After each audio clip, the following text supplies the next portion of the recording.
Hello everyone, welcome to another episode of TDF unfiltered. आज का episode बहुत ही स्पेशल होने वाला है because we have our first creator guest with us. His name is Vedant Kaushik, also famously known as Vedant Rusty. He is also a fellow creator and a critic as well. He is one of the most analytical creators out there. उनको आप अगर अपने बारे में बताओगे तो वो आपकी लाइफ हिस्ट्री आपसे बेटर वे में प्रेजेंट करके दे देंगे. We talked about YouTube, what works on social media, his journey with startups and many more. So let's start the podcast in 3, 2.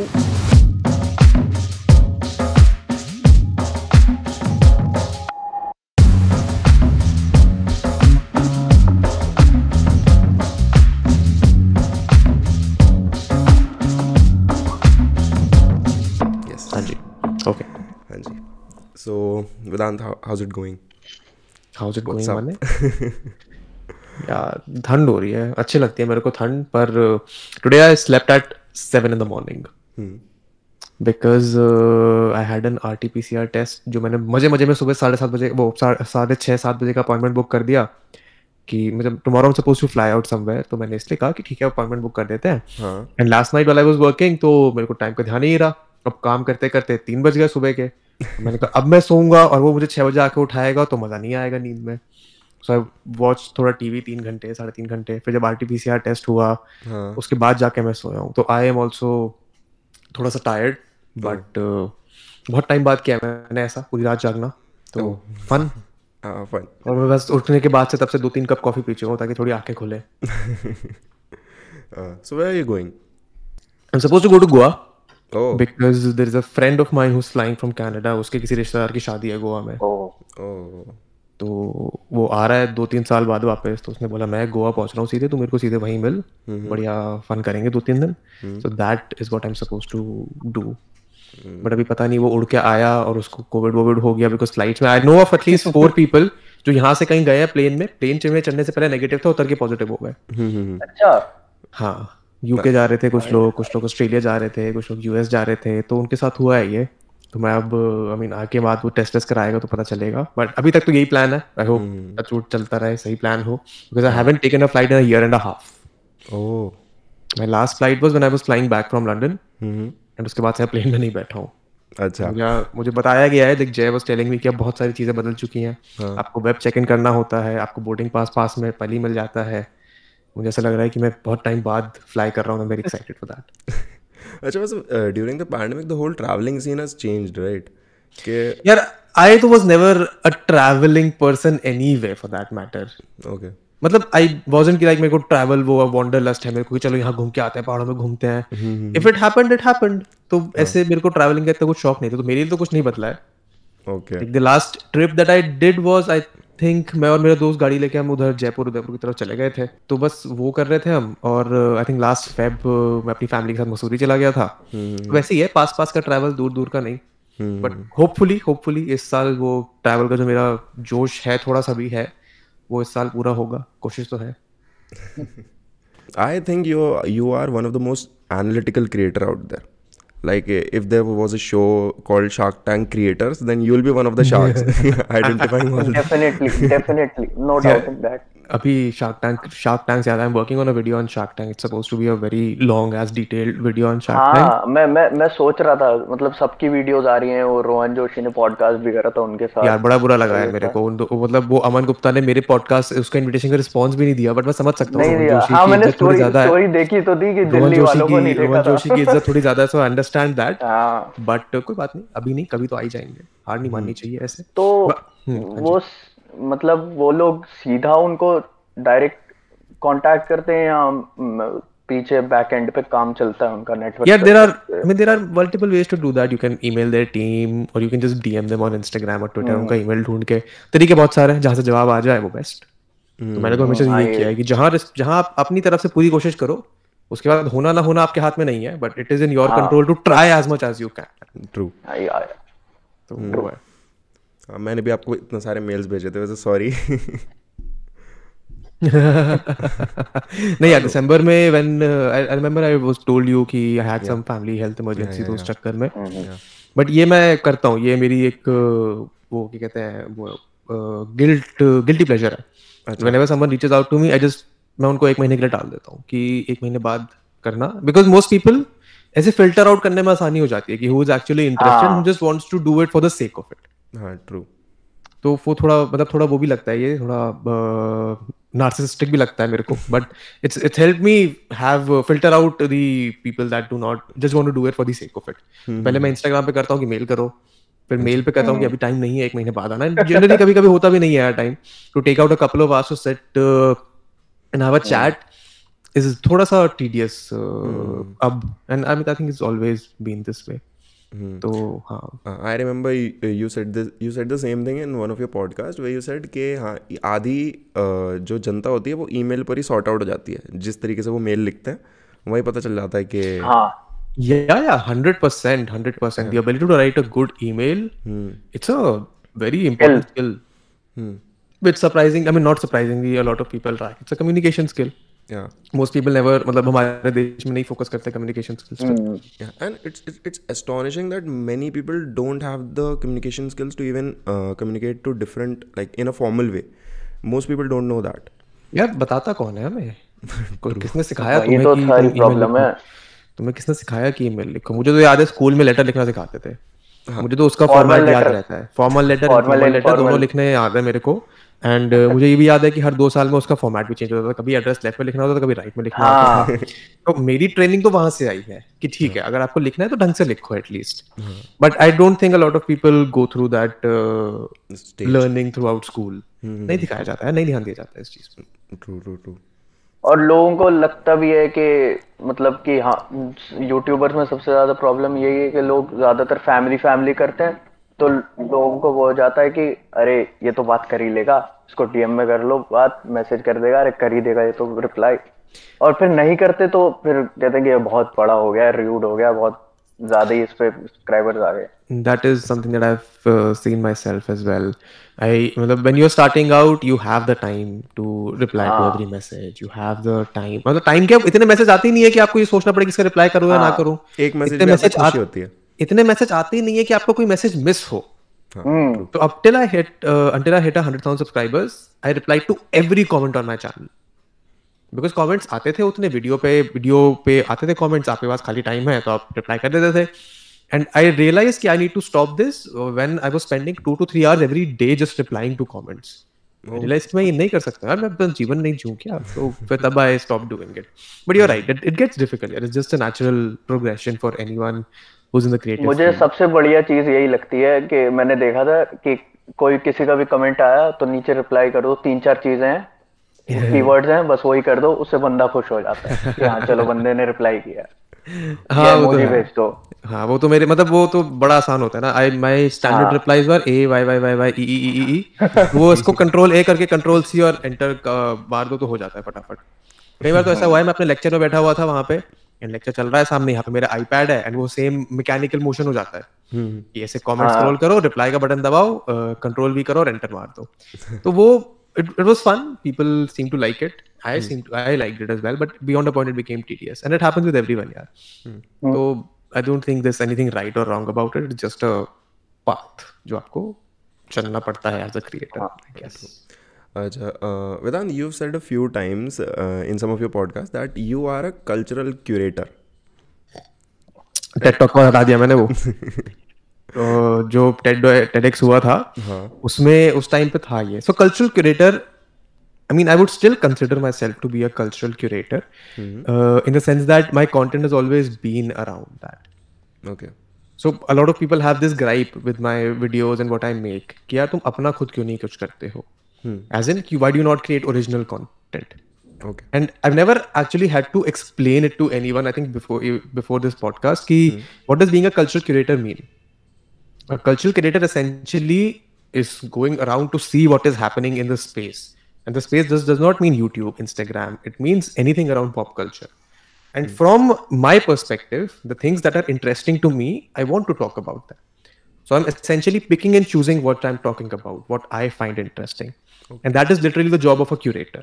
If you go to a museum, if you go to an art gallery, her museum her gallery का एक curator होता है, was at the top of it, जो decide करेगा कि यहाँ पे ये चीज लगेगी, यहाँ पे ये चीज नहीं लगेगी, ये चीज अच्छी है, ये चीज बुरी है.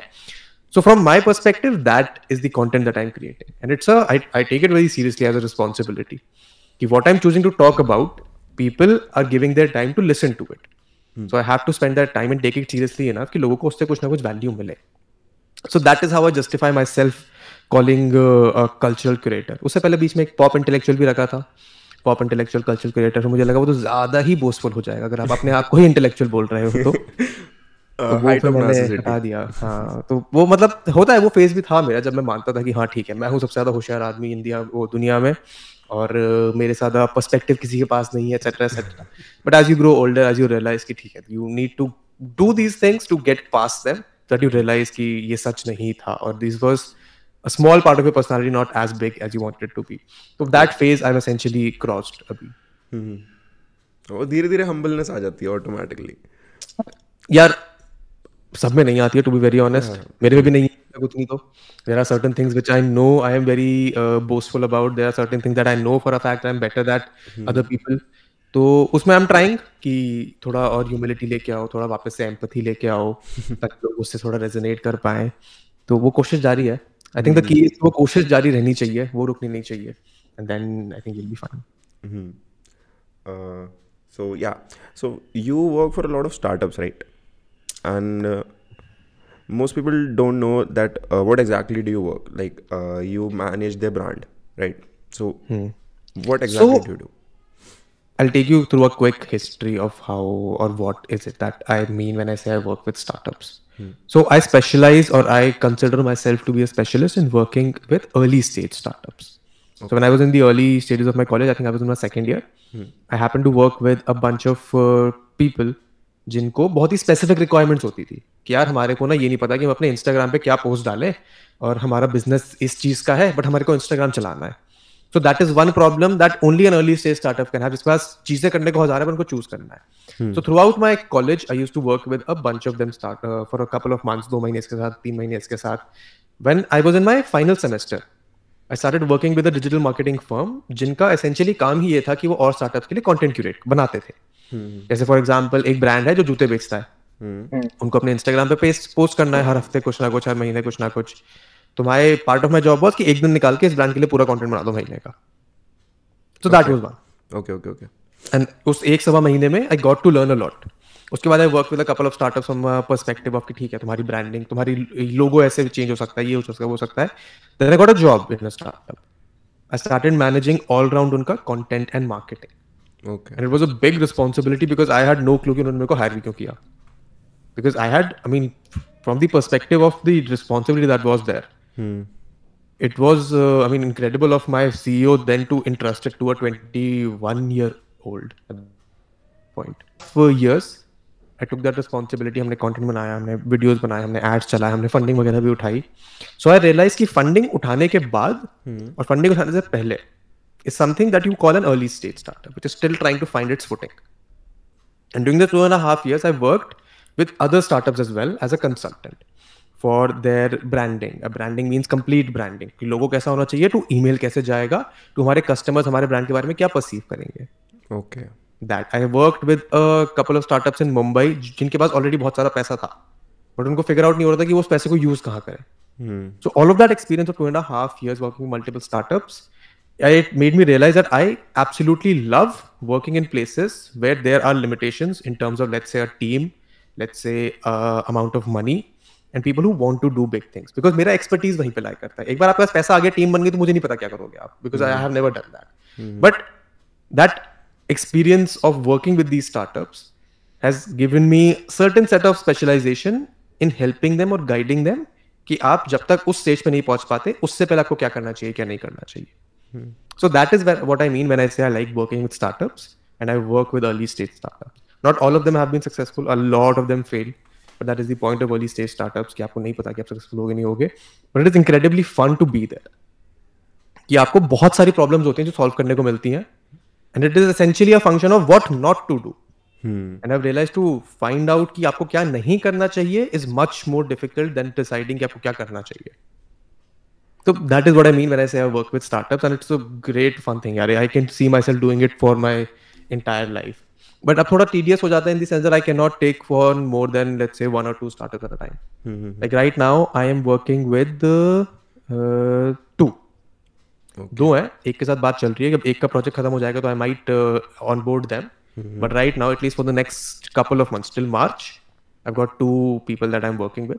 एक तो उनमें से आयुषी है, टू मेक श्योर कि उनका जो स्टेज पर पहुंचना चाहते हैं the maximum I can help them, वो मैं कर पाऊँ. So that is the part of working with startup. So there is not a lot of them, there are a handful of them, but it's a lot of fun. Like I'm also sort of working with one startup. Currently, I am work at EY as a corporate consultant, like business consultant. But on my side hustle, I work with startups in their digital brand as well. So वहाँ पे भी मुझे वेदांत बहुत दिक्कत आती है कि कैसे उनकी ब्रांडिंग करें, कैसे like I usually handle their Instagram pages all of them. So वहाँ पे मेरे को बड़ी दिक्कत आती है कि मैं इन्फ्लुएंसर को रीच आउट करूँ उनके ब्रांड के लिए, या फिर कैसे पोस्ट सेग्रीगेट करूँ. I work with a fashion brand. So वहाँ पे what advice can you give to me? Yeah, one thing that I've seen a lot of people, a lot of startups, even startups that have funding वगैरह do, is that they consider branding to be कि logo और tagline बन गया, brand हो गया हमारा. That is not what branding is. Branding is way more extensive and exhaustive than just कि logo ये है हमारा, tagline ये है, और हमारे Instagram पे इतने post जाने चाहिए, YouTube पे इतनी videos जानी चाहिए. Brand is created when your customers or whosoever want to reach out has a story about your company or your firm in their mind. Okay. And that brand has to be very careful in ensuring कि वो story वही जा रही है जो वो बताना चाहते हैं. So a traditional branding exercise, from making sure what your brand's values are to what your logo will look like, can take anywhere between few weeks to a good few months. Because वो strategy होता है. Brand is not just कि हमारा logo कैसे दिखता है. Brand is also ensuring कि हमारे customers को कैसे perceive करते हैं. Essentially it is that. What your customers have in the mind about your brand is your branding. And वो लोगों से नहीं होता है, वो content से नहीं होता है, उसके पीछे आपको value set करने पड़ते हैं. So the advice I would give for your startup or for anyone is कि पहले बैठ के branding समझो कि तुम्हारा startup करना क्या चाहता है, क्यों करना चाहता है, क्या तुम करोगे, क्या तुम नहीं करोगे. I think the last people that I did a branding for was they were a FMCG brand, Okay. food manufacturing वगैरह. उनका brand book बनाने में मेरे को 1 महीना लगा था. क्योंकि उनका 50 पेजेस का ब्रांड बुक है एंड उसमें एवरीथिंग कि आपके ब्रांड का लोगो आपके सीरियल के डब्बे पे कहाँ पोजीशन होगा, कहाँ नहीं होगा, से लेके कि आप जब एड्स बनाओगे तो उसमें आपकी लाइटिंग कितनी डल हो सकती है मैक्सिमम, वो सब मेंशन है. Okay. So it is an extensive process that people have to go through and they don't do it because उसको मतलब it's not intuitive ये करना कि आप क्यों 2 महीने लगाओगे जब आप 2 महीने प्रोडक्शन पे काम कर सकते हो, प्रोडक्ट बनाने पे काम कर सकते हो. But that is where a lot of people fail because there is no story for them to tell. A lot of people succeed because उनका प्रोडक्ट अच्छा होता है, आइडिया अच्छा होता है, that is good. But majority of the brands or the early stage startups fail in my opinion. They do not have any clue कि वो कहानी क्या बेचना चाह रहे हैं लोगों को, कहानी क्या सुनाना चाह रहे हैं लोगों को. And that is the branding bit. तो पहले ये figure out करो कि तुम बताना क्या चाहते हो लोगों को. How let's say your startup works in the fashion space. There are innumerable people working in the fashion space. What sets you apart? True. It can't be हमारा लोगो में 4 रंग है 5 की जगह, या फिर हमारा स्टोर मुंबई की जगह दिल्ली के उसमें ओखला में है. That isn't a story that I would remember at all. So you have to figure out how do you make people remember you. That is branding. Customers को अपनी स्टोरी से अटैच करो, वो खुद आएंगे. Yes, that is it. It's not as easy, as easily done as it is said. True. It takes a lot of time. It takes a lot of dedication and commitment to what you have decided to do.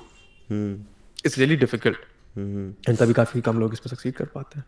Good branding. Which comes to my question कि जैसे अब ये shark tank शुरू हुआ, बहुत popular हो रहा है, लोगों में, बच्चों में, घर पे सब लोग देख रहे हैं.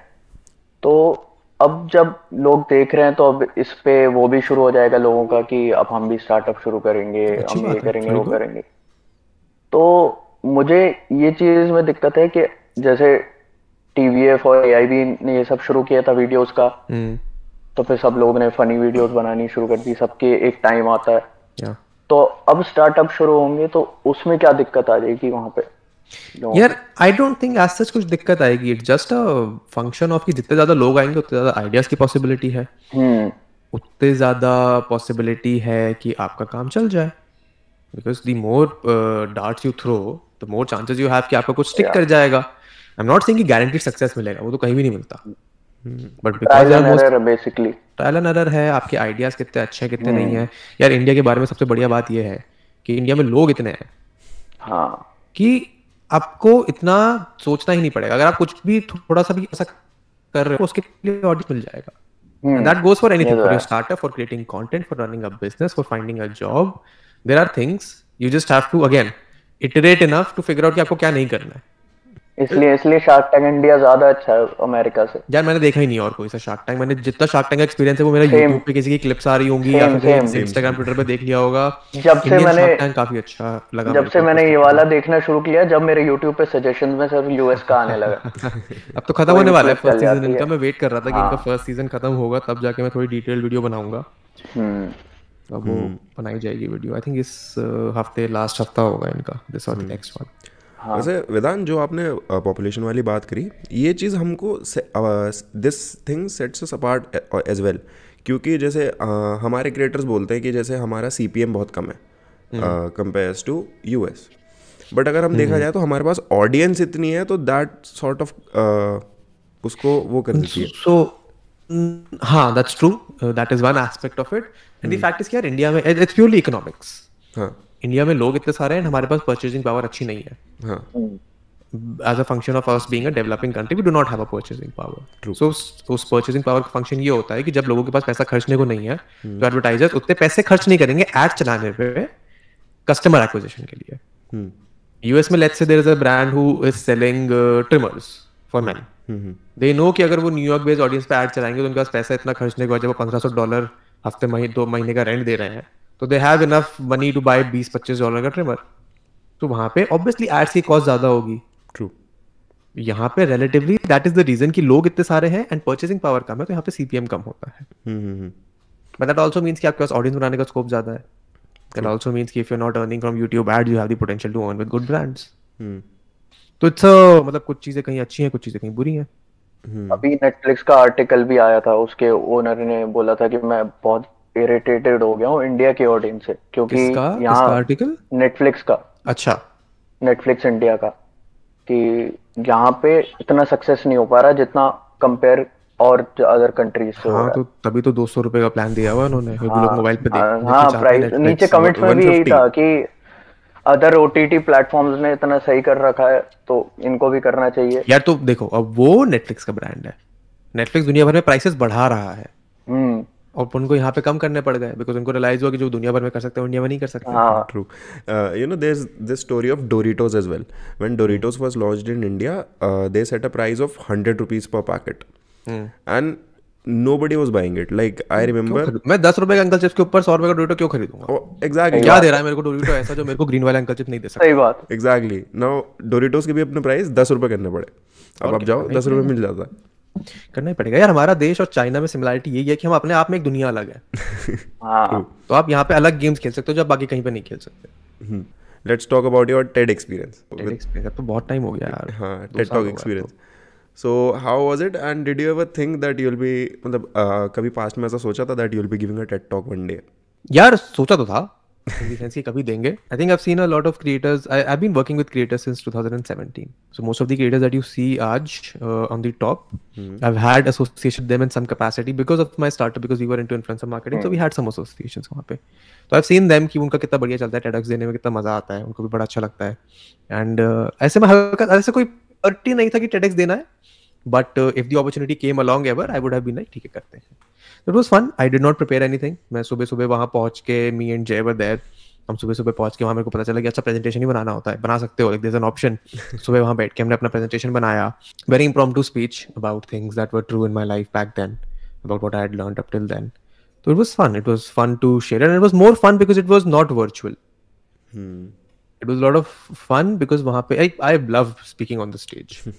6th क्लास से मैंने स्कूल में debate, theatre, all throughout college बहुत किया, तो I don't have a problem, और rather I look forward to speaking on a stage in front of an audience. It's a lot of fun, and which is why I did not say even no to the TEDx, क्योंकि मुझे पता था कि चाहे 20 लोग बैठे हो सामने, पर लोग होंगे तो अच्छा लगेगा, तो इसीलिए। इनफैक्ट उसके बाद से ever since the last TEDx I have gotten a few more invitations, but because वो virtual है तो I had to say no कि यार virtual नहीं करना मेरे को, until unless it is offline and there are people sitting in front which I can then interact with later, तब करेंगे. There is, I think, one which is supposed to happen in March, which वो कह रहे हैं कि offline होगा, but I might not be here in March, तो देखते हैं उसका क्या होगा. Okay. But हाँ, it was fun. मजा आया मेरे को. उसके बाद जोश टॉक भी हो गया था उसके बाद तो. हाँ, I saw your Josh talk. मुझे इतना बुरा लगा था because when जब आपकी स्पीच आने वाली थी, मुझे उसी टाइम उन्होंने बाहर भेज दिया कि कुछ सामान लेकर आओ, and I was looking forward to your speech. अब मैं वापस आया हूँ, मैंने बोला वेदांत की स्पीच हो गई क्या? दे वर लाइक हाँ हो गई, एंड आई वाज लाइक क्या यार. बहुत अच्छी थी वो. आई थिंक वीडियो में भी अच्छी है. I remember it was a fun experience यार. मजा आया था मेरे को TEDx पे. That was my first creator interaction with anyone, and me being a fan of you उस टाइम पे I was like completely starstruck कि यार वेदांत आ रहा है, अरे नाइस. तो मेरे को समझ भी नहीं आ रहा था मैं आपसे क्या बात कर रहा हूँ. आई रिमेंबर मैं कुछ भी बस बोले आ रहा था. मैंने आपसे अपने चैनल के बारे में भी बोला था, I guess. Yeah, I remember. I'm glad, yeah. But I mean, much as I am humbled and appreciate that, I don't particularly associate myself or would ever want to associate myself with the starstruck wala culture. Like, I get what you mean, and I respect and I appreciate it. But the whole reason people like watching YouTubers and creators on Instagram वगैरह is so that they can feel कि हाँ ये थोड़ा हमारे reach में है. Like these people are within our reach. We can have a conversation with them. They are, if we would ever meet them on the street, they would not be ऐसे कि नहीं हम photo नहीं खिंचवानी, etc. So that is the kind of let's say a persona that I want to set for myself, and not just for myself. I want to see it in the entire creator space. And thankfully with the people that I associate with, उनके अंदर नहीं है वो star culture वगैरह वाला scene कि हमारे इतने फॉलोअर्स हैं तो हम हवा में उड़ेंगे. Which I'm thankful for कि I've happened to meet people like that. But I've also happened to meet people जो सिर्फ फॉलोअर्स के नंबर के ऊपर अपनी सेल्फ वर्थ रखते हैं, and then I completely disassociate with them as a principle. So that's a personal thing that I have tried to implement during my journey. But ऐसे अच्छा लगता है. ऐसे काफ़ी हुआ है. उसके बाद select city में जाते मिल जाते हैं लोग. I think एक बार मैं एक शादी में गया हुआ था, वहाँ पे मेरे को एक 8-10 साल का बच्चा मिला. And because that kid had seen my podcast with Pat and Ujjwal and Nishchay, Triggered इंसान वगैरह, उसने कहा आप इन सबके फ्रेंड हो, आप मेरे को उनसे मिलवा सकते हो. बिल्कुल यार, मैं अगली बार मिलने जाऊंगा तेरे को लेके चलूंगा. That is all good and fun. तो कल मैं अपने छोटे भाई को बता रहा था कि देखो मेरा इसके साथ पॉडकास्ट है, तो कह रहा है ये कौन है. तो फिर मैंने कहा ये देखो इसके साथ मिथफैट के साथ. ओ मिथफैट के साथ इसका अच्छा. ये फिर उसने पूरा आईडी स्टॉक की, देखिए अच्छा. फिर मैंने इसकी फोटो भी दिखाई इंस्टा वाली. अच्छा इसके साथ ये ओ. So that has happened now यार. There are a lot more creators in this space. I realized कि even few years ago having let's say 150,000 200,000 subscribers was a very big deal. Nobody had those kind of numbers. And आज की तारीख में तो million भी normal है. तो and again that is where my whole fundamental about branding yourself comes back to. That if there are people जिनके 2-4 million subscriber बन के बारे में किसी ने जानते नहीं है, कोई भी नहीं जानता. And in contrast to that, there are people जिनके सब्सक्राइबर तो ज़्यादा नहीं हो, but people want to associate themselves with them. True. So that is a whole पूरा branding का game. True. Like take example of Gamer Fleet. Like I think he has 4 or 5 millions combined all of his channel, but everybody knows him. Yeah. Everyone. It is a function of कि how he, I mean एक तो उसकी personality का function होगा वो. I'm sorry, I haven't seen his stuff other than the streams that he does with Tanmay वगैरह. Yeah. So it's a function of his personality.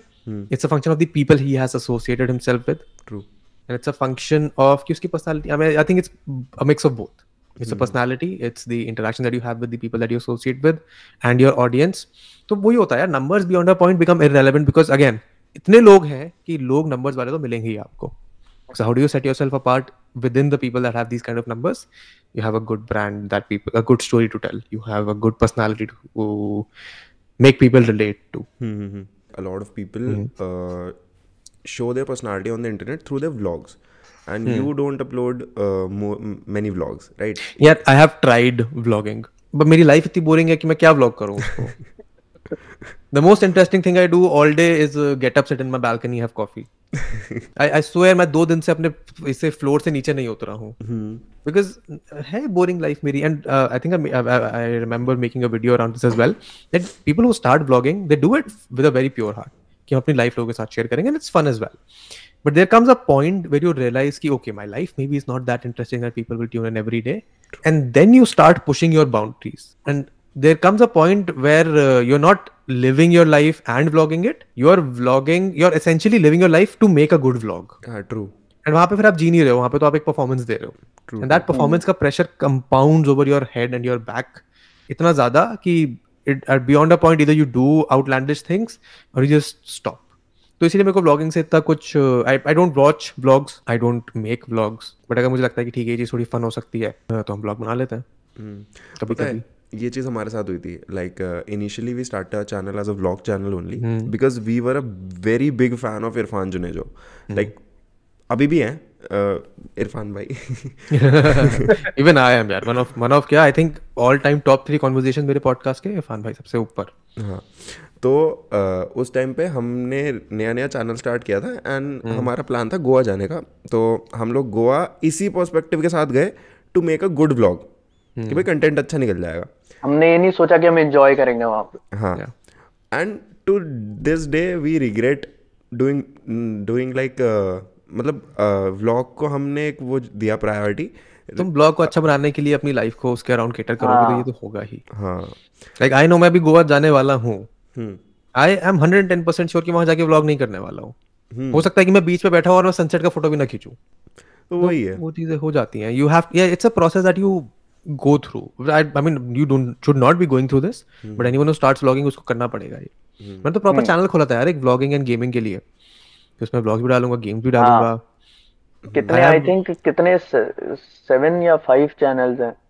हाँ, तो इसकी बड़ी बढ़िया स्टोरी है. जब मेरे 25,000 सब्सक्राइबर्स हुए मैंने कहा यार तो आसान काम है YouTube पे वीडियोस डाल के सब्सक्राइबर लेना, कुछ चैलेंजिंग करते हैं. तो मैंने सोचा कि चलो ठीक है, रस्टी नाम मेरा थोड़ा चल रहा है बढ़िया, बचपन से नाम है हमारा, तो उसके अराउंड कुछ करते हैं. So I started channels with RUSTY. R से मेरा मेन चैनल, U से अनप्लेड फॉर गेमिंग, T से टेक, S से स्टोरीज वो पॉडकास्ट, T से टेक एंड Y से for you and Rusty as in थोड़ा पढ़ाई लिखाई वाला किताब वाला चैनल. तो मैंने 5 चैनल शुरू किए एंड आई रियलाइज कि I am going to give it my all for the next year to see कि मेरे को किस content पे content बनाने में मजा आता है. तो it was a challenge for myself to see कि मेरे को क्या content बनाने में मजा आ रहा है. What are the verticals that I can explore? So at this point I can say कि जितनी YouTube categories तुम सोच सकते हो बनाने की content, I have tried all of them. Okay. So I know कि what I like and what I don't like. So this year I'll cut out those previous channel. Gaming वाला, I love gaming, but I love gaming by myself. मैं अपने सोफे पे बैठ के TV पे अपने 55 इंच के टीवी पे प्लेस्टेशन खेलना ज्यादा पसंद करूंगा rather than कैमरा में देख के लाइव स्ट्रीम पे गेम करना, because that is not me. मैंने अपना यू एंड रस्टी वाला which is around books and reading and productivity वाला वो डिस्कार्ड कर दिया because then at a point I was making videos that I did not even believe in कि सुबह 5 बजे उठने से ही तुम्हारी लाइफ चेंज हो सकती है. एक हफ्ते करा मैंने, 5 बजे नहीं उठा तो अच्छा लगा, अगले दिन 6 बजे उठा तो भी सेम ही लगा, तो मैंने वो चैनल भी उसके बंद कर दिया. But I do read a lot and if I ever find a book that I find worthy or inspiring enough कि उस पे वीडियो बनाना चाहिए तो उस पे भी वीडियो आ भी जाएगा. And vlogs तो I've told you guys already about. So this year the focus is on the main channel and the podcast. तो वो करके देख लिया कि इन चीजों में मजा आता है, but these are something that I do not want to let's say do for a longer term. So this year it's been narrowed down to. So the video that I'm making, which is the Rise and Fall of Vedant Rusty, which is a culmination of understanding of कि पिछले 4 साल में YouTube पे मैंने क्या क्या experiment किया है, क्या क्या लर्निंग आई है उससे, and how I am going to use them in the future. तो वही है कि बनाते रहो. एक्सपेरिमेंट करा मैंने एंड उससे लर्निंग्स हैं. तो अब ब्लॉग नहीं करते, गेम वगैरह नहीं करते, बस वही लर्निंग है इससे. तो बस इनिशियली 5 चैनल हैंडल कैसे करे वेदांत? लाइक हम 4 लोग हैं, हमसे एक नहीं होता यार. बहुत टाइम था मेरे पास. There was nothing I was doing. I was in college. मैंने अपने जॉब वॉब छोड़ के मास्टर्स करने चला गया. हफ्ते की 2 क्लासेस होती हैं. आप हो लंदन जैसे शहर में तो आपके अंदर मोटिवेशन आएगा ऑब्वियसली कि आप इतनी सुंदर जगह पे हो, इतने अच्छे अच्छे लोग हैं, आप इतने फन काम कर रहे हो. वहाँ पे तो यूट्यूब स्पेस भी था यार. हाँ, तो लंदन के यूट्यूब स्पेस में I used to go at least 3 बार हर हफ्ते में. वहाँ जाके आप बैठे हो और यूट्यूबर्स के साथ बैठे हो, आप उनके साथ चिल कर रहे हो, उनकी लर्निंग सीख रहे हो. एंड देयर वर पीपल जो लाइक उसी सेम सब रेंज के थे वहाँ पे, 10,000, 1 लाख, 2 लाख, 5 लाख के आसपास वाले. So they have all experience to share, they have learnings to share. तो उनके साथ आपको थोड़ा मोटिवेशन आ जाता है. प्लस आप वहां हो तो आप कुछ तो करोगे ना. आपको पता है कि आप सारे पैसे देके खर्च कर रहे हो, तो आप कुछ तो उसको वैल्यूएबल बनाने की कोशिश करोगे. And it was a personal challenge as well कि how far can I push myself, and it was to see की to test my limits I had a bunch of people that were working with me. Like there were people who were helping me with design, editing. For example, मैं 3 घंटे का game play अगर record कर रहा हूँ तो मेरे पे एक इंसान है जो उसको स्प्लाइस कर देगा 4-5 वीडियोस में. So that kind of assistant I did have. But हाँ 5 साल मैनेज करने के लिए बस जोश था कि बस करना है. तो इसलिए हो जाता था वो जोश फिर अब शांत हो गया है. तो अब वो प्रोडक्टिविटी वो मेहनत अब 2 ही में ही होगी फोकस. कॉलेज से याद आया, like you have been a part of Delhi university, right? Deshbandhu college. Deshbandhu college. I did my undergrad in English literature from Deshbandhu college 2014 से 2017. सो लाइक व्हाट लाइक आप क्या बोलोगे कि what sets DU apart from, like आपका experience दोनों का रहा है, डीयू का भी रहा है and in a foreign college as well, तो दोनों में क्या डिफरेंसेस हैं? डिफरेंसेस हैं, but I would like to start off with the fact first कि मैंने कभी अपनी लाइफ में डीयू जाने के अलावा किसी और उसके बारे में सोचा ही नहीं कि और भी कॉलेज में जाया जा सकता है. लाइक आई हैड फ्रेंड्स जो लाइक हमारे बोर्ड्स खत्म हुए मार्च में एंड मई के अराउंड रिजल्ट आता है. तो जून जुलाई में वो होता है, तो मार्च अप्रैल मई यू हैव खाली. And all of my friends were doing coaching कि हमें सिम्बी का एंट्रेंस देना है, हमें एमिटी का ये देना है, हमें आईआईटी का जो भी देना है. उन्होंने 3 महीने कोचिंग करा, 3 महीने मैं खाली बैठा हूँ क्योंकि मेरे को पता है कि मेरे इतने नंबर आ जाएंगे कि मेरे को इंग्लिश लिटरेचर की डिग्री का एडमिशन किसी ना किसी कॉलेज में मिल ही जाएगा. वो 3 महीने मैंने चिल किया, बढ़िया, बहुत पिक्चरें देखी, बहुत टीवी देखा, बहुत घूमा घामा, अकेले घूमना पड़ा. एक आध दोस्त जो खाली हो जाता था उनके साथ घूमता था. तो I have never considered ever to go to a university which was not Delhi university. The caveat though was that I expected to get enough marks to get into north campus, which then did not happen. Same.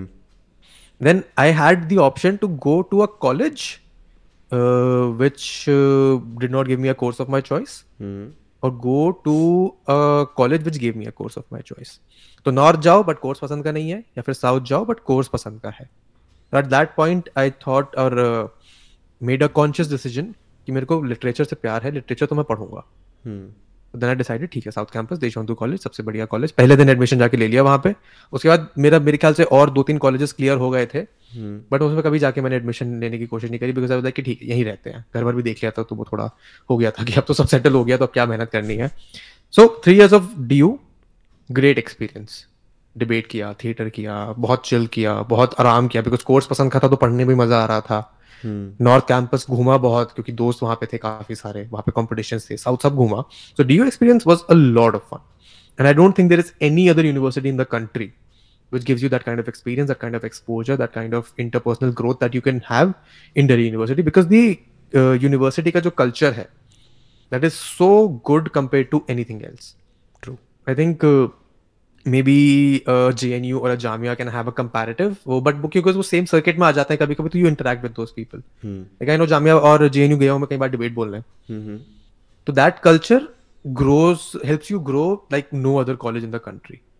But once I moved abroad, once I went abroad, but वो मतलब college खत्म करने के बाद भी ना वो अंदर से हल्की सी चुल थी कि यार कोर्स तो कर लिया बट अच्छा कॉलेज नहीं मिला. अच्छे कॉलेज लाइक अभी देशबंधु जाके किसी को बोलो तो कोई ऐसा परेशान हो जाता है थोड़ा सा कि कौन सा कॉलेज है ये. इवन तो Deshbandhu I realise one of the founding college of the university बाद में, बट वो हल्की सी चुल रह गई थी कि यार अच्छा कॉलेज चाहिए. तो मैंने 2-2.5 साल काम किया, पैसे वैसे कमाए, थोड़े जमा वमा करे, एंड आई फिगर आउट कि मेरे को जाना है अब दुनिया के किसी सबसे अच्छे कॉलेज में वो चुल शांत करने के लिए. तो then I went to King's and got a course of my choice वहाँ पे. तो दैट फाइनली हैपेंड कि ठीक है कोर्स भी अपनी मर्जी का, कॉलेज भी अपनी मर्जी का, और अब जा रहे हो सबसे बढ़िया एजुकेशन लेने. And that was a learning experience, because the difference in Indian education and the education abroad was here mostly because I was in a literature course, so मेरा learning experience would be very different from someone let's say who's in an economics or a BCom or an engineering college. वहाँ पे you're expected to learn and understand formula. Basically रटने का concept is a lot है. वहाँ पे नहीं है, वहाँ पे नहीं है. वहाँ पे let's say you have one semester में तुम्हारी 10 क्लासेस होती हैं बस. You have 10 1-hour lectures. एक पूरे सेमेस्टर में? Yes, मतलब एक कोर्स के जैसे मेरे 3 सब्जेक्ट्स थे पहले सेमेस्टर में. हाँ. तो I had total 30 hours of lectures बस 3-4 महीने के सेमेस्टर में. एंड वो लेक्चर थे जिसमें आप लेक्चर हॉल में बैठे हो, जैसे हमारे लेक्चर्स ही होते हैं. हाँ. उसके बाद there are I don't know यहाँ पे ट्यूटोरियल्स बोलते हैं शायद, but you had smaller groups of 10 people 15 people जिसमें आप लेक्चर के बाद 2 घंटे बैठ रहे हो डिस्कस करने, अपने आइडिएट करने कि लेक्चर में क्या हुआ. तो मैं इस एक्सपेक्टेशन में था कि वहां जाके ठीक है किताब आप वहां पे पढ़ाया जाएगा, आप थोड़ा सा आराम से 2 घंटे बैठोगे, आ जाओगे वापस. बट वहां पे they expect you to read up before you come to the class. The lecture is not कि किताब में ये है, ये से पढ़ लो. तो लेक्चरर्स की किताब में आप ये पढ़ के आए हो, अब इसके बारे में आप क्या सोचते हो, ओके इसको आप कैसे और परसीव करोगे, इसमें आप क्या नया कर सकते हो, क्या अलग कर सकते हो. So that was the difference in the learning experience, and that I am really sad because of the pandemic I had to miss out on 2 months of it. But वो एक्सपीरियंस बहुत बढ़िया था. तो that is primarily the difference between education here and there in my मतलब personal experience. They teach you how to think. They prioritise that. Okay They prioritize that. But मेरा मतलब अभी मन है कि in a couple of years I would go for another masters to sort of have that experience again. Okay like in what course? वो देखेंगे जब मन करेगा. जैसे अभी मैं वो कर रहा हूँ, अभी currently I am doing my MA in psychology from IGNOU. क्योंकि मेरा बचपन से मन था कि साइकोलॉजी पढ़ते हैं. पर डीयू में कहीं एडमिशन नहीं मिला. एक कॉलेज क्लियर हो रहा था मेरा साइकोलॉजी के लिए कट ऑफ वाला, बट वो गार्गी था तो उसमें ऑब्वियसली मैं नहीं जा सकता हूँ. तो मेरे अंदर वो भी चलती कि साइकोलॉजी पढ़नी है, and literature has aspect of psychology, sociology. तो वो मैंने कहा कि ठीक है, उस चुल को शांत करते हैं. While I was working for 2.5 years मैंने करा था, इग्नू में एडमिशन लिया था कि मास्टर्स कर लेते हैं. 1 साल की पढ़ाई भी करी, असाइनमेंट भी करे, बट वो कभी जमा नहीं करे. तो अब मैं उसको थोड़ा पिकअप कर रहा हूँ दोबारा से. अच्छा वेदांत, recently you made a video saying के why you should not be joining college. So like what exactly was that? So that मतलब वो टाइटल थोड़ा क्लिकबेटी है. हाँ. बट वो essentially talking about people who have been going to college during the pandemic. 3रा साल चल रहा है पैंडेमिक का. I know for my sister, उसने अपनी मास्टर्स में एडमिशन लिया. She hasn't been to college 1 day. उसकी सारी क्लासेस जूम पे होती हैं, एंड उसका परफॉर्मेंस स्टडीज का कोर्स है. आप परफॉर्म नहीं करो, आप जूम पे कैसे परफॉर्मेंस स्टडीज पढ़ सकते हो? तो and by virtue of being in the space that I am, the work that I do, I happen to speak to a lot of people, and most of them, if not all, का same experience है कि यार zoom पे class करके तो आलस ही आता है. तो the understanding that I got from that was, and इसमें of course caveat है, डॉक्टर को अगर बनना है डॉक्टर तो कॉलेज जाना पड़ेगा. अगर आपको साइंटिस्ट बनना है तो कॉलेज जाना पड़ेगा. But majority of the people do not do this courses here. Majority of people are involved in, let's say, I know of a lot of people from my school and my city जो आके 1 साल के design diploma courses कर रहे हैं. उसमें वो 2 लाख 5 लाख रुपए साल की फीस दे रहे हैं. For those kind of people, it makes no sense for them to spend that kind of time and money when they can learn all of these things online for free. और for free भी आप 2-2 3-3 4-4 5-5 हज़ार के courses लेके वो same चीज सीख सकते हो. True.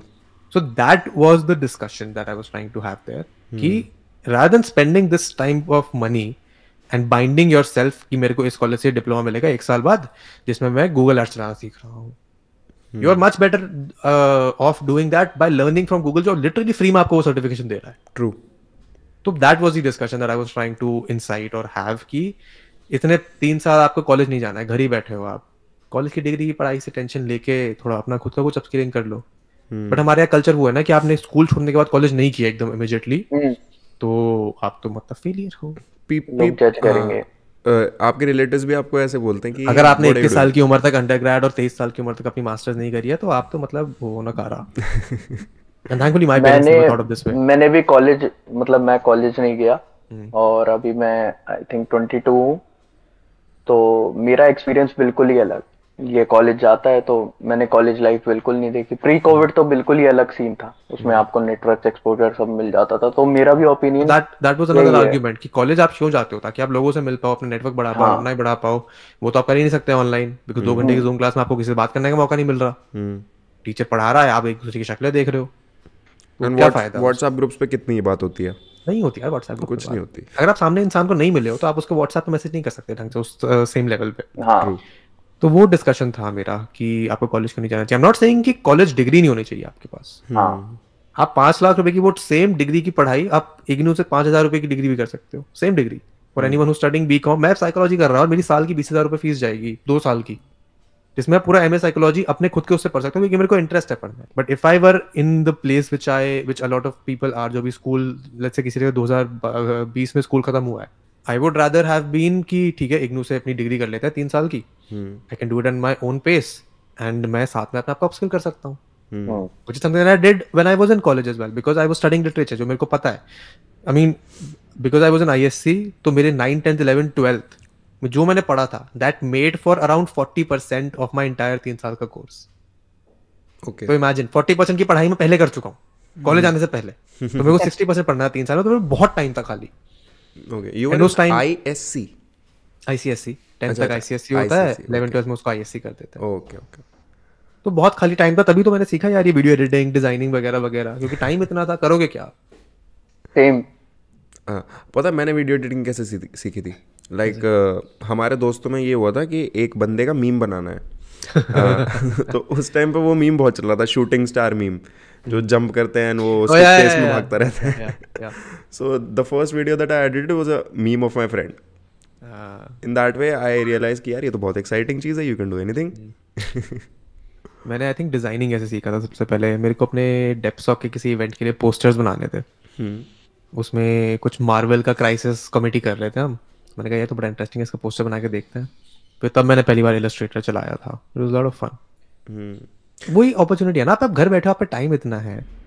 मतलब अब तो I think things are returning to normal, but in the last 2 years if people then can realize this कि they have wasted, or I don't want to call it wasted, but they have this understanding they could have made better use of that time. They will use that learning to make a better use of that time that they have abhi. तो वो था उसका reason to have that conversation.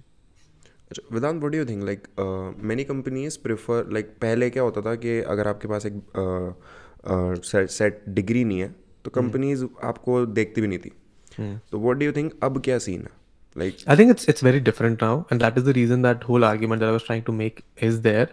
If I need someone to do a particular kind of job, and they can present to me with a history and learning and expertise कि हमें ये काम आता है exactly, why the fuck do I care कि तुम कौन से कॉलेज से हो, कॉलेज गए हो नहीं गए हो।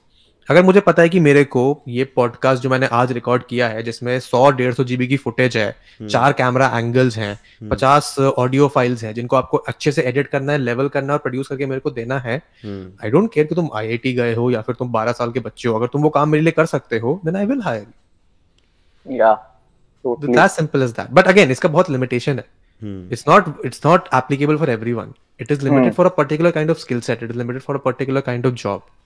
बट वो पर्टिकुलर्स इतने ज्यादा डायनामिक हैं अब कि आप कहीं ना कहीं अपने आप को फिट कर लोगे अगर आप पे एक मल्टी फैसेटेड स्किल सेट है तो। True true. या सो मैं भी अपना मतलब कितने 6-7 ईयर से मैं एडिटिंग कर रहा हूँ। तो शुरुआत भी मेरी ऐसी हुई थी, मैं लेता था 30 रुपए लोगों से, यहाँ के अपने मोहल्ले लोगों से, उनकी एडिट जो पुरानी पहले चलती थी वो प्लेयर्स लगाना ये सब शुरू कर दी। तो उस लर्निंग से अब डिजाइनिंग में आया हूँ मैं, और अब मैं वीडियो एडिट्स करता हूँ। That is how you upskill यार अरकम, this ऐसे ही होता है। You start somewhere, you find what is interesting to you and then you iterate उसमें, and you constantly grow your skill set उसमें. That is how you grow your value as well. Do you think YouTube is saturated for the new creators now? Again, I'll come back to that point जो हम शुरू से बात कर रहे हैं। लोग इतने हैं हमारे यहाँ कि आप अच्छा काम करोगे तो देखने वाला आपको मिल ही जाएगा, गारंटीड। इस चीज़ की गारंटी दे सकता हूँ मैं कि अगर आप अच्छा काम कर रहे हो और आप इंटरेस्टेड हो उसमें, तो आपको देखने वाले लोग मिल जाएंगे। But again depends upon why do you want to be a YouTuber. Do you want to be a YouTuber because you like seeing other YouTubers who have numbers and fame? Then that is a different concept. You are there for the fame. There's nothing wrong with being in the space for the fame, but then you have to optimize your journey for that. True. Or do you want to earn money? Do you want to see कि यार मेरा एक business है, मेरी एक दुकान है जिसमें मैं इलेक्ट्रॉनिक्स बेचता हूँ, एंड मैं चाहता हूँ कि मेरे पे लीड्स आए यूट्यूब से। Then you make YouTube content differently. You target a different audience. You create a different kind of content. So you have to be very clear about what do you want to do on YouTube. If you want to be famous on YouTube, then there are 10 different things that you will have to do. If you want to just make a brand for yourself, there are 10 different things you have to do. But the simple answer to it is it's not saturated. It will never be saturated. Because तुम्हें लोगों को नई चीजें हमेशा चाहिए होती हैं, and अगर तुम्हें मजा आ रहा है, तुम्हें पता है कि तुम क्या बना रहे हो, क्यों बना रहे हो, तुम उसमें improve करने के लिए तैयार हो, then there's nothing wrong with that. I'll give you my own example. मेरे पापा अभी 1.5 साल बाद रिटायर हुए हैं, and he loves to read and he loves to talk about stuff. तो उनको बोला कि अपना YouTube चैनल बनाओ, आप वीडियो बनाओ, मैं एडिट करूंगा आपके लिए, मैं डालूंगा। And he has been doing it for a year and a half at this point. He has about 300 subscribers. But he makes sure कि वो हफ्ते की एक वीडियो या 2 वीडियो बना के डाल रहे हैं। तो his goal is not to become a famous YouTuber, his goal is just to put his thoughts out there. And there are people, कुछ है वीडियोस उनकी जो काफी दूर दूर तक पहुंची हुई हैं। There are relatives of mine that watch his videos and then show them to their children and stuff. So it's not saturated at all. It just depends upon why. Your why needs to be very clear in your head कि तुम क्यों कर रहे हो। True. Tell me the name of the channel. I'll subscribe to it. बाद में बताऊंगा मैं। I mean, I want to keep it under stealth. अच्छा अच्छा, okay. Like publicly नहीं बताना चाहता मैं, so that because फिर वो होता है यार, फिर वो लोग वहाँ पहुँच जाएंगे, my audience reaches there. I don't want that to happen. Okay. I just want it to be his own thing. True true. वैसे YouTube का like till now I haven't able to figure out how YouTube algorithm works. Like there are some videos जिस पे हमने इतनी मेहनत करी है and we are like कि हम इसको इतनी अच्छी तरीके से स्टोरी बताएंगे, उस पर व्यूज़ आते हैं maximum 1000. And there is this one Instagram reel that I created of Jama Masjid, just portraying the shots of Jama Masjid. वो एक क्लीशेड जो रील होती है पूरी, उस पे कुन फायर कुन लगा दिया. वो मैंने इंस्टा की रील के लिए बनाई थी. वो मैंने यूट्यूब पे अपलोड करी. It has got more than 150K views. So see this ना, वो जो तुमने it's about the audience that piece of content was targeting. Yeah. There are a lot of people who like seeing the aesthetic shots of places. हाँ. उनको वो reel दिखी, उनके पास वो पहुंची. Whatever you are making is you're making it keeping the audience in mind.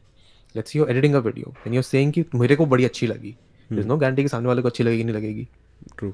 वो तुम्हारे दिमाग से नहीं सोच रहा है. तो I think one thing that a lot of creators do wrong when they're starting out on YouTube is they try to compete with a lot of other creators. And the most important learning that I've had on YouTube is that you are not competing with anyone else on YouTube. You're literally only competing with yourself.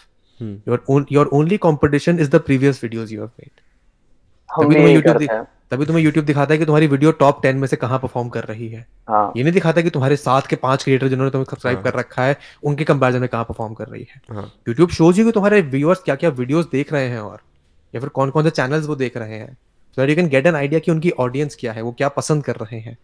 But your only competition in the YouTube space is yourself and in the creator space is yourself. I'm glad I had this learning fairly early, which stopped me from worrying about the numbers game. कि यार ठीक है subscriber नहीं बढ़ रहे, उसके 2 लाख हो गए, उसके 2.5 लाख हो गए, मेरे अभी 1 लाख ही क्यों है. I moved on from that very early realization, and उसके बाद it becomes easier. You get excited about making content that you can outdo yourself with. तो वो पर्सपेक्टिव शिफ्ट बहुत ज़्यादा जरूरी है बहुत सारे क्रिएटर्स को, बट वो बहुत सारे क्रिएटर्स के पास नहीं आएगा because it is an incredibly difficult thing to do, to not compare yourself with others where the platform is literally जहाँ पे आप और लोगों की वीडियोस देख रहे हो. True. अच्छा, like there is this one issue that many small creators face is like monetizing on their content. Like जैसे हमारी वीडियोस में अराउंड लाइक अगर मैं अपने चैनल को कभी बैठ के एनालाइज करता हूँ तो हमारे दिन के अराउंड 3.5K व्यूज़ आते हैं हमारे चैनल पे. That's nice. या तो वो अभी like at this stage I don't think कि वो मोनेटाइज हो पाएगा या नहीं, तो वो पे एक dilemma. Have you got monetization on अभी या नहीं? Not yet. We haven't. कितने hours बचे हैं? Around 2000 hours बचे हैं.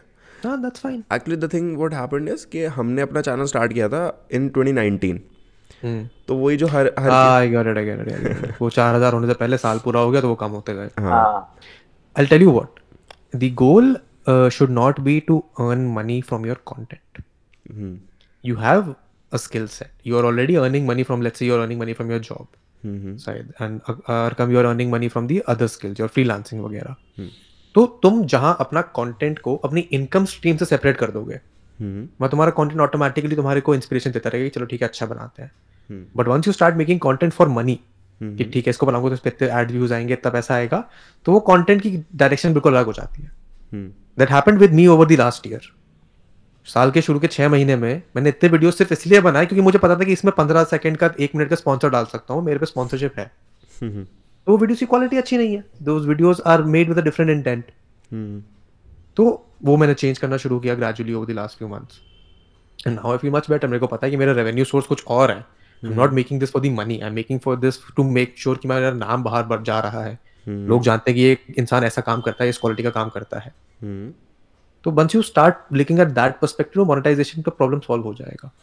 And I guess you guys are lucky कि तुम्हारे पे जॉब है, तुम्हारे पे स्किल सेट है जो तुम मोनेटाइज कर सकते हो. तो कंटेंट को एज अ वो करो अपना your flagship product where people know about you. And then you can ask them for money बाद में और चीजों के लिए. मुझे पता है it gets really hard sometimes to manage a YouTube channel with your job. Of course, I did it for 2.5 years and तब तक YouTube नहीं चल पा रहा था मेरा. हाँ, like But I made it a point to make 1 video a week. कुछ हो जाए, हफ्ते की 1 वीडियो जाएगी. हाँ. चाहे मैं ऑफिस से रात में 10 बजे घर आ रहा हूँ, मेरे को पता है कल शाम 5 बजे वीडियो जानी है, तो मैं रात भर काम करूंगा कि वो वीडियो कल 5 बजे शेड्यूल हो जाए.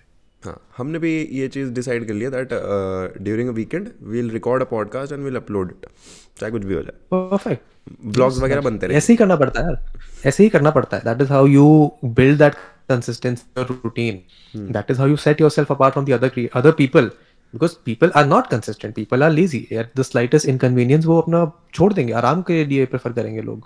And these things compound over the long term. अच्छा, you're a gamer and a reader, right? So what are your all-time favorite video games and an all-time favorite book?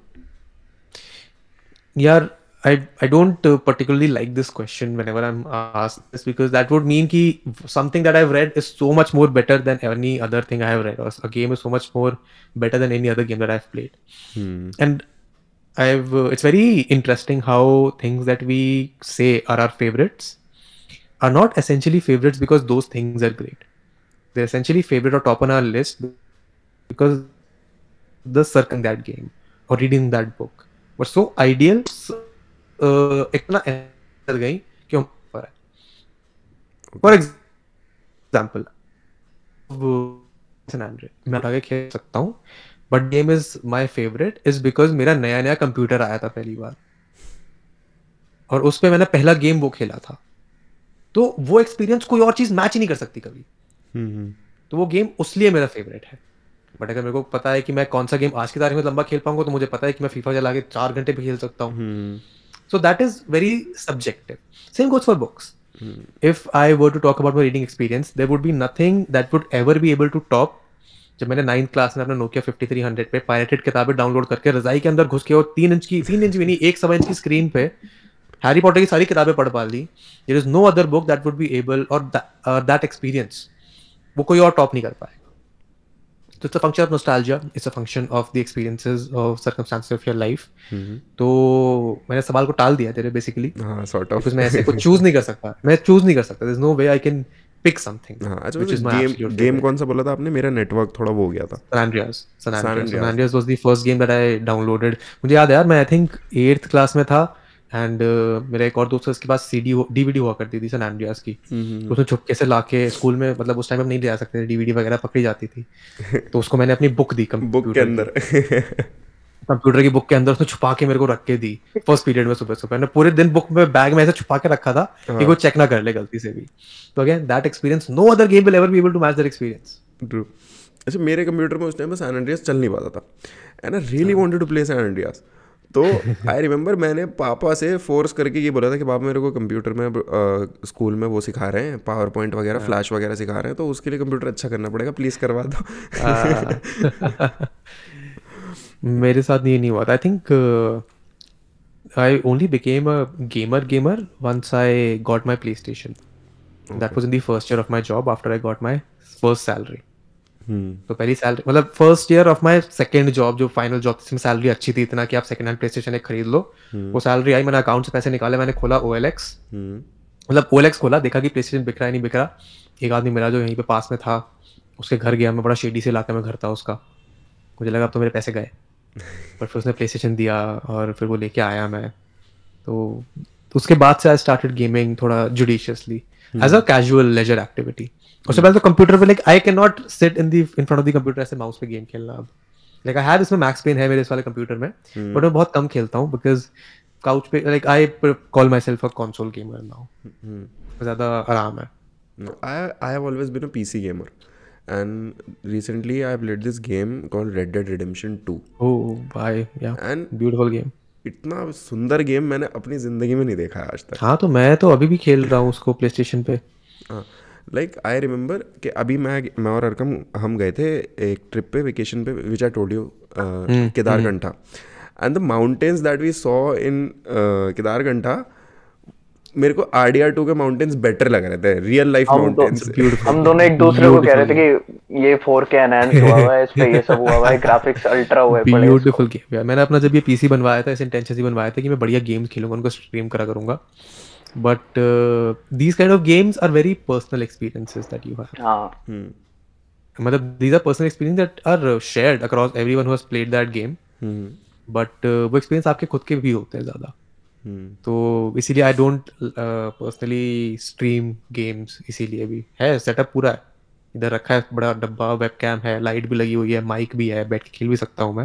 But कभी अंदर से वो inspiration नहीं आता कि ऐसे single player game red dead redemption 2 type का कभी ऐसे खेलो. But beautiful games. वो आप दिखा ही नहीं सकते ना सामने स्ट्रीम में. आप नहीं ऐसे दिखा तो गेम्स। सकते हो, बट फिर आप या तो स्ट्रीम पे फोकस कर रहे हो, आप गेम पे फोकस नहीं कर पाते. वो यू डू गेम नॉट, भी बहुत वो है ना, slow burner. In my sense it is a disrespect that you are doing to the craft. हाँ हाँ अगर आप उसको स्ट्रीम कर रहे हो तो इंटेंशन से कि लोग मेरे को खेलते हुए देखें, हाँ ट्रू. तो I would rather respect the craft and then उसके बाद कभी, जैसे अभी अगर मेरे को स्ट्रीम करना होगा तो भाई मैं गेम मैंने खत्म कर रखा है, मैं जाके बस उसमें वो घोड़ा चढ़ा के लोगों को ऐसे गोली गोली मारता रहूंगा, वो थोड़ा फन लगेगा, but playing through the story I would not be. अच्छा, जैसे you are a great analytical, like you analyse greatly. जैसे मैं आपको कोई सा भी शो दूंगा, आप मेरे को उसका पूरा साइड बाय साइड पूरा डिवाइड करके मेरे को दे दो कि ये देखो ये है इसका पूरा सार. तो ऐसे किसी गेम को एनालाइज किया है? हाँ, स्पाइडरमैन को किया था I think. The I have Marvel a one. video. Yes, I think it's up on the channel. But उतना डिटेल में नहीं है वो. It's a 6-minute video because I played Spider-Man तब नया नया, मेरे को लगा अच्छा है. गेम को नहीं किया है, but I think I can do it. I think I should do it. I might just pick up an old game that I've played, an old story-based game, and talk about why I like it. So मेरा इस साल में गोल है कि I want to make longer videos. Longer माने पौन घंटा, 1 घंटा, 1.5 घंटा टाइप की videos. Okay. So for example, the Shark Tank video that I'm trying to do should be anywhere between 30 to 45 minutes. Okay. तो वैसे गेम्स के साथ भी कर सकते हैं. तो वेदांत पूरा प्रोसेस क्या रहता है?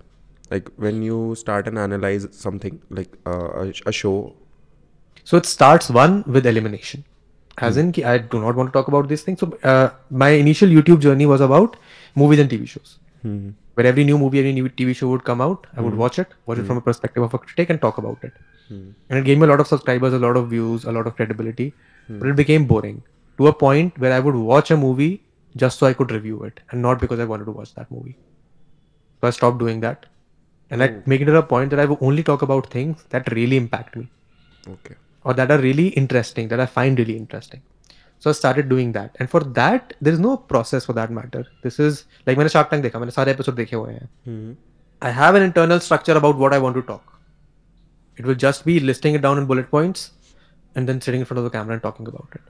Okay. But to get to that point has taken me all my school life of debating, all my college life of theater, all my learning from my job, to be able to sit in front of the camera without a script and speak for 45 minutes without a break and have that clarity in my head कि ये ऐसे बनेगा. I know of creators जो legit अपनी पूरी video script करते हैं word by word because they do not have that experience. There's nothing wrong with it. It's just I have an advantage of the last कब होते हैं 6th class में, 10 साल से ऊपर हो गए हैं. That I've been मतलब extempore करते थे हम 8th क्लास में. आपका टॉपिक है, ये रहे 15 मिनट, लिखो 3 मिनट की स्पीच, जाके बोलो. एंड डीयू में तो और भी इंटेंस था यार. You used to have these parliamentary debates जिसमें आपको दिया टॉपिक बहुत ही इंटेंस, कोई एकदम प्रोफाउंड सा टॉपिक, आप पे है 5 मिनट और आपको जाके बोलना है 10 मिनट. तो those kind of experiences when you have, they upskill you into a different identity all together. तो वो है प्रोसेस अभी. So you were in a debating society. Yes, I've been debating since I was in class 6th. Devana, many people have that notion कि society join करना time waste होता है. What is your take on that? यार क्यों होता है time waste? I've never understood it. तुम college किस लिए जा रहे हो? But again the whole point कि आप कॉलेज पढ़ाई तो आपको सारा मटेरियल फ्री में इंटरनेट पे मिल जाएगा. You go to college so that you can interact with other people, so that you can form your own personality. मेरा when I was going for my admissions, I wanted to get into a North Campus college because of the society वाला culture mainly. And ECA वगैरह के trials उस साल हुए ही नहीं जिस साल मेरा एडमिशन हुआ. Okay. तो मेरा ECA का स्कोप भी खत्म हो गया. But when I got into Deshbandhu, when I came to the college on the first day, I found, मतलब ढूंढा मैंने जाके डिबेट और थिएटर वालों को कि मुझे आपकी सोसाइटी में आना है. एंड मैंने पूछा कि आपका वो ऑडिशन वगैरह कब होगा. And I made it a point because I was supposed to travel to somewhere. हाँ, I was supposed to travel for a national dramatics competition. And I made it a point कि I want to give these auditions. तो मैं उनके पीछे पड़ा. For example, on the day that the debating society का audition was, I came in, there were 50 odd people there, and मेरा I think number था 6 या 7 था. तो जो first वाला था वो late था. तो उन्होंने पूछा कोई आना चाहेगा क्या? मेरे को निकलना था 15-20 मिनट के अंदर. मैंने कहा मैं आ रहा हूँ. और मैंने जब से अपना I gave the speech, I did not even wait for the response, and I left. कि मुझे पता था कि ये मैंने इतनी passion से दिया है कि लोग याद कर ही जाएंगे उसको. Okay. And I think उसके बाद I got into both debate and theater. Then I had to leave theater because उससे फिर मैं, like, मेरा saturation हो गया था. Like once you win at a national level competition, तो उसके बाद आप क्या ही कर लोगे थिएटर में जाके personally for me. तो फिर final year I was working with just with the debating society. And I feel these things give you a direction as well. जैसे मैंने जब college join किया था तो I had no idea कि I'll be joining a photography society. I just joined it because I thought कि थोड़ा interesting होगा. यार explore करने को मिलता है ना. The whole purpose of societies is that you can explore. Yeah. Nobody is going to push you into the society. Yeah. It has to come from your own accord. You have to try out for them. Maybe you will get rejected. Maybe you get selected. But even if you get rejected or selected, it's an experience that you have now gained. It is a learning that you have now gained. Nobody can take that away from you. Interview करना भी आ जाता है. हाँ, interview करना भी आ जाता है. Interview देना भी आ जाता है. इंटरव्यू देना भी आ जाता है, करना भी आ जाता है. आई रिमेंबर तो in our third year because of our learnings from the previous 2 years we made it a point कि जो भी नए लोग आएंगे उनका हम विंटर ब्रेक में लेक्चर्स दिया करेंगे उनको. अच्छा. So within those 3 months, I learned so much about time management and body language and on history. उसके लेक्चर दिए उनको विंटर ब्रेक में बैठ के. Those are some of the most fun times I've had in college है society वाले. Because at least मेरे time पे तो अटेंडेंस का कोई सीन नहीं था. So I used to only attend classes. So I only used to attend classes जो teachers मेरे को पसंद थे उनके. So you get the best of the college experience by getting into societies. मतलब वो टीचर आप मतलब जो एक आपके अंदर एक है कि गिविंग पीपल यार अच्छे टीचर और बुरे टीचर आप पहचान जाते हो जाते ही. हाँ. टीचर मतलब ये नहीं कह रहा कि टीचर सारे अच्छे होते हैं सारे बुरे होते हैं, but there were a couple of teachers that I liked more than the other ones. तो मैं उनकी क्लास में जाता था. नहीं मैं ये कह रहा था कि आपके अंदर एक शुरू से वो ही रहा है कि लाइक जैसे आप अपने वीडियोस में पीपल को एक पर्सपेक्टिव देते हो सॉर्ट ऑफ, तो वो शुरू से आपके अंदर रहा है. लाइक आपने डिबेटिंग सोसाइटी में भी टीच करा है लोगों को. हाँ वो यार अंदर से आ जाता है. मैं तो जब I think when I was younger my mother is a teacher. घर पे ट्यूशन पढ़ने आते थे बच्चे. सेम. तो जब मैं 6th क्लास में था तो मैं 4th 3rd वालों को मैथ्स तो पढ़ा ही सकता था. तो वो करता था मैं. चलो ठीक है आपको मैथ्स पढ़ा देते हैं. तो वो बचपन से ही आ जाता है. These are traits that have been there right from the beginning. So lastly Vedant, कुछ words of wisdom that you want to give to all the people out there, that the words that you live by. Experiment, iterate और repeat. बस इतना simple सा philosophy है मेरा कि कभी rigid मत हो अपनी लाइफ में. Always be open to something. हाँ बस इतना ही यार. ज़्यादा विजडम है नहीं मेरे पास. मैं बस चीज़ें थोड़ा देख भाल लेता हूँ कि 4-5 चीज़ें थोड़ी ट्राई कर लो फिर उसके बाद अपना डिसीजन बनाओ. बट ये भी थोड़ा एक रिस्की स्लिपरी स्लोप है that you have the possibility of just putting yourself in garbage कि आप सिर्फ एक्सप्लोर करने के चक्कर में गार्बेज ही कर रहे हो. I think it's important to do the things that you want to do and उससे सीख के फिर उसको थोड़ा इटरेट करके डालो. And same goes for breeding, playing games, trying to do what you want to do in life, etc. etc. Experiment करते रहो, but उनसे सीख के थोड़ा iterate भी करो. I think that is the philosophy that I live by always. Okay. Thank you Vedant for joining us on our podcast. Now एक काम करो, स्क्रीन पे ना ऐसे यूं क्लैप कर दो.